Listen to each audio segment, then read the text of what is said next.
Have you ever wondered who is advocating for women in the State House or at a local legislative level?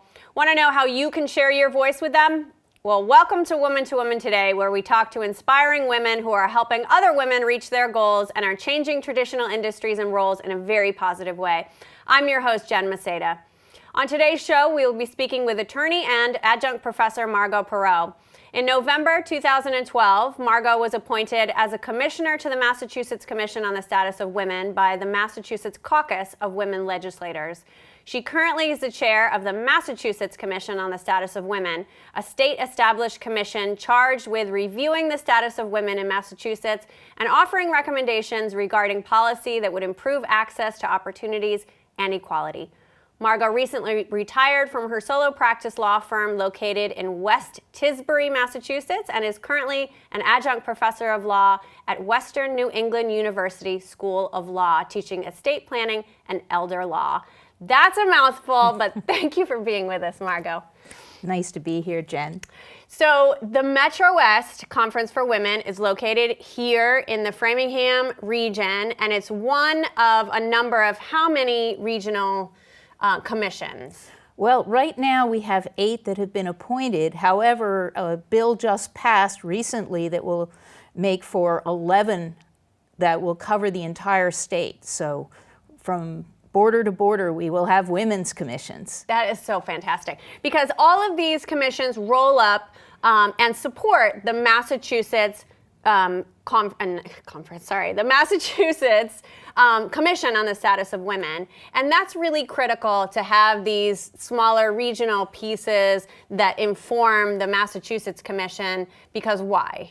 Well, first of all, we can't be everywhere. We'd like to be everywhere, and we have commissioners. We have 19 commissioners that come from various parts of the state. But in order for us to get to every corner of the state, we really need to have eyes and ears on the ground. And those regional commissioners really help us when we do have a hearing in their part of the state. We have 4 public hearings a year, and they make sure that we have plenty of people at the public hearings. They also give us a report at the end of every year so that we can include it in our own annual report, which goes to the legislature and also to the governor. And I actually think that they do read it. I hope that they do read it, because what you're saying is this commission and all of the regional commissions are capturing the voice of women within Massachusetts, and then they're sharing that voice, and it's not a quiet voice. Obviously, it's a voice that speaks up, and that's why you've been created. But it's also talking about the issues that impact women and girls within the local communities. Is that right? That's absolutely right. It is. There are many, many issues that we hear about for the first time when we go to those public hearings, or when we have our biannual convention of the regional commissions. We all come together and we talk twice a year. And women will step up at those hearings and tell us stories that are so powerful. And we try to find ways of translating their stories and amplifying their voices so that our legislators can hear. We go and we advocate for specific bills. We have a legislative and public policy committee that identifies bills that are particularly important to women, and so we advocate hard for those bills. But we find other ways too. So I like to think that we are amplifying all of those wonderful voices out there. Yeah, I see it happening, not just in Metro West, but really across our state. In particular, one bill that was recently passed that the Massachusetts Commission had a huge impact in, and really took the voice of women across Massachusetts. Tell us about that one bill that I'm talking about. Well, we were actually the head of the Equal Pay Coalition. The bill was written by the Women's Bar Association, which is another part of our coalition. We were the first state, Massachusetts was the first state, to actually have an equal pay law back in the 1940s. And we felt we were being pretty progressive until in the 1990s, the Massachusetts Supreme Judicial Court said, your law is too vague, we can't really enforce it. And it has taken us all that time, almost the entire existence of the commission to finally get an equal pay bill passed that can be enforced, because it defines what comparable work is, and it has a lot of other very good provisions in it that help close that pay gap, which is still pretty significant. Yes, which is something that the commission is working on all across the state, but and continues to work on, because a piece of legislation is not the only thing that's going to provide oversight for the businesses that are not necessarily being as transparent with their pay scales. How can taxpayers be involved in the process of better understanding equal pay and then helping to enforce it? Well, the Attorney General's office is in charge of enforcement, and they just issued their regulations just in the last month or two. And I would suggest the first thing to do is go to the Attorney General's website, because it's very easy to read that website. They make it very consumer friendly. The commission has also been doing some workshops across the state to help both employers and employees better understand the responsibilities of the law. Like any new law, there are going to be some growing pains, and people are going to have to get to understand it. But I always think that no employer intentionally pays their women less. It is a completely unconscious bias. And when they start to look at their pay scales, and part of the law says that they have kind of a get out of jail free card if they do that, if they do a real survey of their pay scales. Then they will start to see where they can make improvements, and I think it really will work. There's also a provision on pay history. One of the problems for women is that if women are already paid less than men, then when they go for a new job and the employer says, well, what were you paid in your last job? They're going to repeat that problem, and over a course of a lifetime, it can really perpetuate much lower wages. Is it legal to ask that question now? It is no longer legal as of the 1st of July 2018, which is when the new law goes into effect. And we were the first state in the country to pass that pay history provision. Some others have been considering it since, and I like to think Massachusetts is really a leader in equal pay. One of the things that Boston has done, which I think is wonderful, is the mayor actually appointed a task force, and they did the collection of data that they needed in the area to find out exactly what those pay disparities were. Most of the information has come from the Census Bureau and the EEOC, but the Mayor's Women's Workforce Council did a collection of data among 114, I believe, corporations in the greater Boston area. So they really covered a lot of territory. And the most recent one that they did actually looked at racial disparities as well as gender disparities. And one of the startling statistics is that when you compare African American working women to white males, they earned 52 cents on the dollar. When you compare Latina women to white males, they earn 49 cents on the dollar. I believe Asian American women, it's 71, and in this survey, it was 75% for white women. The disparities between women and men of every single racial and ethnic group are very obvious. So it's kind of a double whammy. If someone is already suffering from discrimination for other reasons, right, and they are a woman, they are hit doubly. Right. And when you think that 46% of all working women are the sole breadwinners in their family, and some of them are being paid half of what men are being paid, it is a grim situation.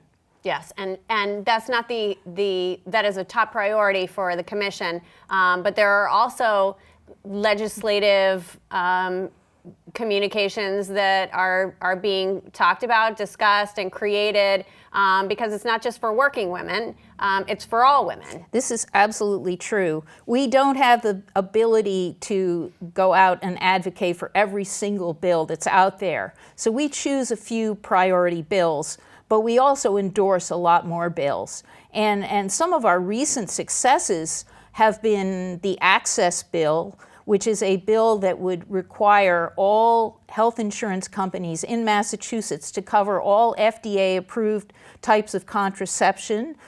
This was in the Affordable Care Act. However, the current administration has actually chipped away at those protections.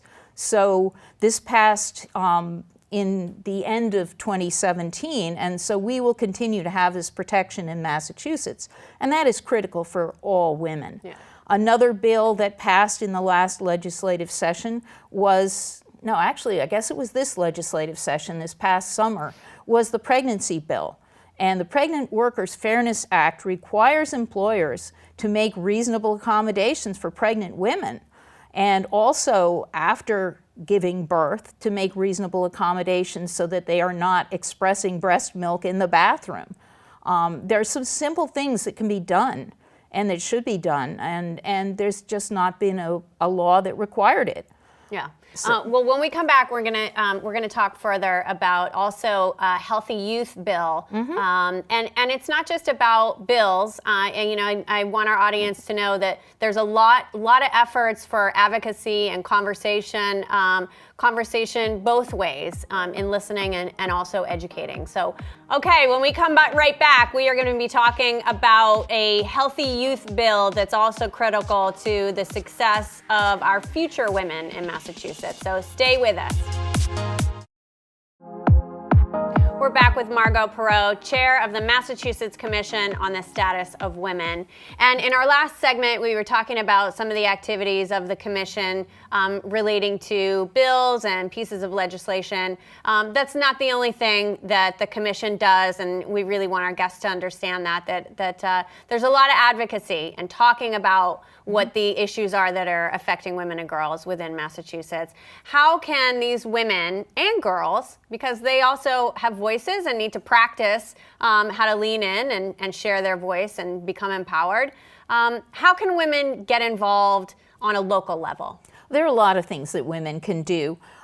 We do have an advocacy day in Boston every year, generally in May. And anyone who wants to know about it can look it up on our website, which is mass.gov/women, nice and easy. And during Advocacy Day, we first train people a little bit on how to advocate, and then we take people around to their own legislators in groups, which brings me to the idea of legislators, because everybody has legislators. You have two of them. You have a senator, you have a state representative. And they work for you. You don't work for them. And they actually really like to hear from their constituents, because constituents are voters. So you can talk to them they often have office hours locally. If they don't have convenient office hours, you can call their offices in Boston and you can make an appointment to meet them in district. So you don't have to trek to Boston. Good. Beyond that, I suggest that a lot of women might think about getting involved very locally in committees, even in an elected office like the school committee, because that is a first step to learning about what it is like to govern. And many women who start out as a school committee member or maybe a town council member decide that they want to move up and run for the legislature or even a statewide office. So that's how people get their start. Yeah, it's almost as if they need to make smaller inroads, and then they can say to themselves and to their families, because families also have to follow along as they're going through these different offices.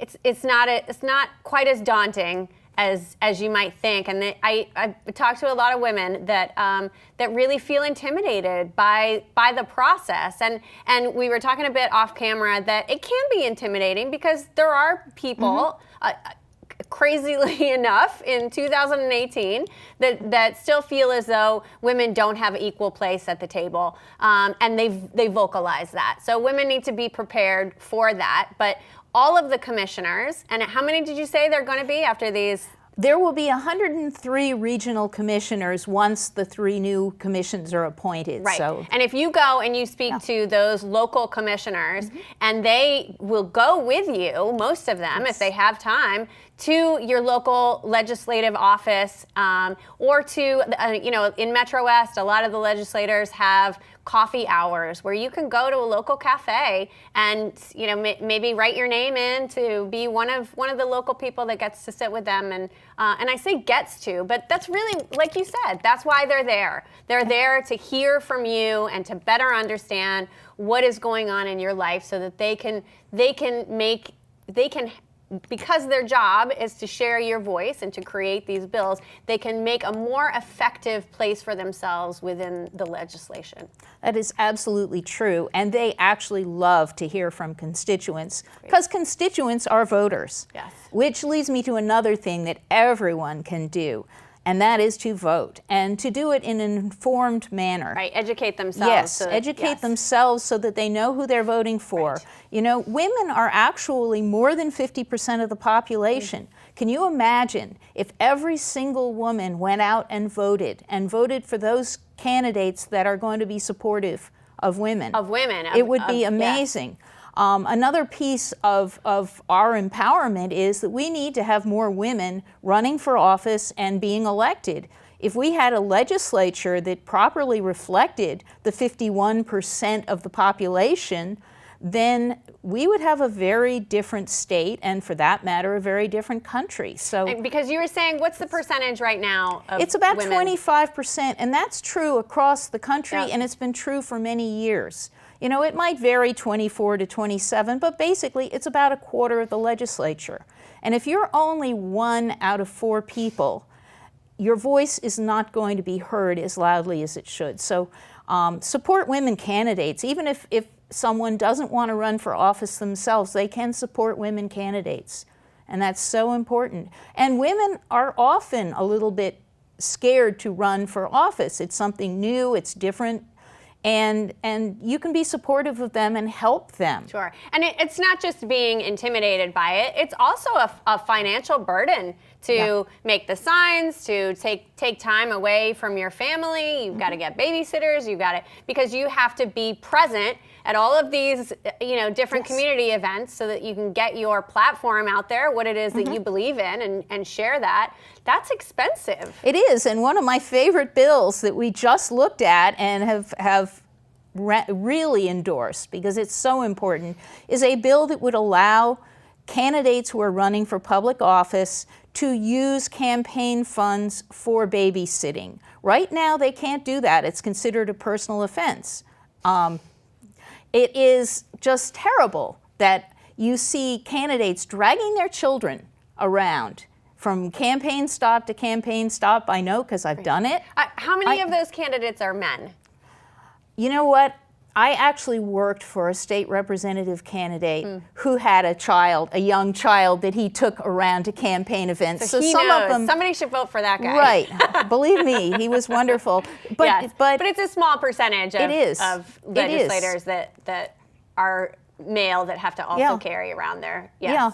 And I say carry around like they're carrying a sack of potatoes, but it's more thoughtful than that. When you bring your child with you, there's a lot more involved than just having a child at your side. There's scheduling, there's food, there's potty breaks, there's as parents we recognize that. But most of the time, it's a woman that has to make those concessions. It is, and it discourages younger women particularly, and that's the age when women should get involved, is when they are younger, because this is a perspective that we just don't hear enough about. You look at the legislature, and it's a graying legislature. We need more young voices. Yes. So I would strongly urge anyone that's even thinking about becoming involved in politics locally to just give it a try. If you don't like it, you can just stop doing it. But I think you will find it's really a lot of fun. It's very rewarding. It really is. Yes. But there are other things. You don't have to take yeah. time away from your family to do them. What are those things? Well, social media is wonderful. I can't tell you how many posts I see from friends about various issues that are important to them. So you have a voice now on social media that we didn't used to have. So that's one way to be heard. Respect, let me just say, and in order to have people listen to you in a way that you want them to, you need to be respectful on social media and also understand that other people have different perspectives, and that's okay. That's what makes America great, right? So that's exciting. something that is exciting. Yeah. Share your voice, but share it in a way that represents us as a class of classy women Yes. that know that in order to get people to follow and to be on the same page, we have to do it respectfully. That is absolutely true. Letters to the editor. People still do read newspapers, and you can write a letter to the editor about something that you're passionate about. There are many advocacy groups out there, and some of them are very local. Join one of those groups if there's something that you're passionate about, whether it's energy or whatever it is. Those groups are out there, and they give you wonderful connections to other people. Speak to your neighbors, speak to everyone. Again, do it respectfully, because we can have differing viewpoints, and it doesn't mean that we're right and they're wrong. I think that sharing your viewpoint is probably the most important thing you can do. Don't be silent.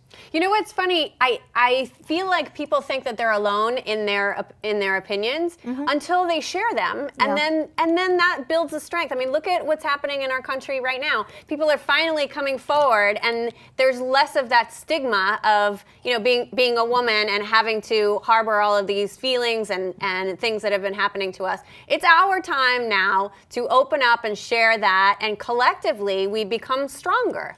Absolutely. If there is a hearing nearby, you can always go to these hearings. You can talk to us, or you can talk to the regional commission if they're holding a hearing. Margot, let me explain this, because when you say hearing, it sounds also intimidating. So I want our guests, I want our audience to understand that it's a group of maybe 9 women, maybe 4 women who are commissioners within their local area or for Massachusetts. They sit at a table, and there are microphones, and depending on where the forum is, it's an opportunity for you to write your name in and walk up with a testimony. You could even send in the testimony. You don't have to read it live. And that's important for people to know that you can do it anonymously, or you can share who you are, and it's only the women in the room or the people in the room that would know what testimony you're sharing. And a testimony is a story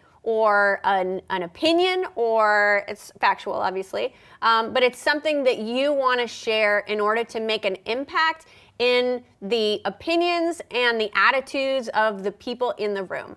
Yeah, we have heard some of the most amazing, compelling stories, and it is interesting that once people start to talk, then they start to relax. Yes. We often have teenagers coming up and testifying, and if a teenager gets upset, a commissioner may just get up and go over and hug them. Yes. It's not a very formal proceeding. It's a comfortable proceeding.